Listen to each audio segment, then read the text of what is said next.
يوسف سنانة ولؤي ترايعي للأسف يعني أنا أقول يمروا بفترة متاع شك، لأنهم ربما بعض السماسرة أغراوهم كونهم ينجموا يحملوا قميص غير القميص التونسي، وهذا في حد ذاته خطير لأنه مسألة تتجاوز الانتماء.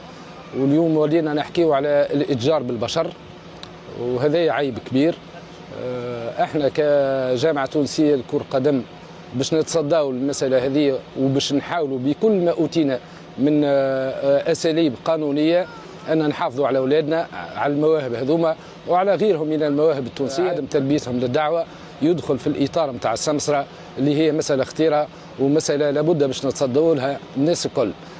معناها كجامعة قمنا بكل الإجراءات اللي تحمي الملاعبية متاعنا، وإحنا في إطار المحافظة على علاقتنا بالجامعات الأخرى الشقيقة، وخص بالذكر جامعة الاتحاد القطري والاتحاد الإماراتي كذلك معناها بشكل ودي وبشكل رسمي. حاولنا وأن نحسموا الموضوع هذا بطبيعة الحال لعودة الثنائي معناها للانضمام للمنتخب التونسي. ما زال الأمل قائم رغم أنه يعني كتابيا يوسف سنانة عبر على عدم رغبته معناها في الالتحاق على المستوى الدولي، لكن ديما الأمل يبقى قائم لضم اللاعبين هذوما كسواء في موعد البطولة العربية ولا في الطرابلسات القادمة، وكذلك معناها في الاستحقاقات القادمة.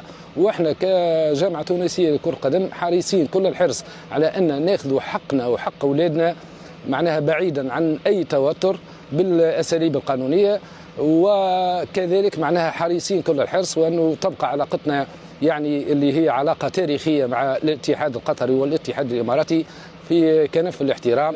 لأولادنا هذوما ما ينجموا يكونوا كان توانسة وما ينجموا يحملوا كان زي المنتخب الوطني، والعلم التونسي ما ينجم يكون كان خارج عليهم.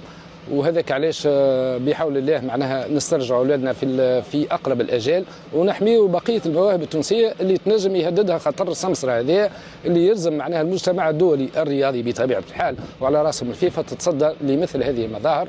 ومش معقول اليوم ناس تعمل انفستيسمون مالي اداري ورياضي باش تاثر ملاعبيه وتخرجهم في مستوى دولي ومن بعد تجي تستفيد منه منتخبات اخرى. هذا ما نقبلوهش بكل المقاييس، واحنا تونس ترفع الراس.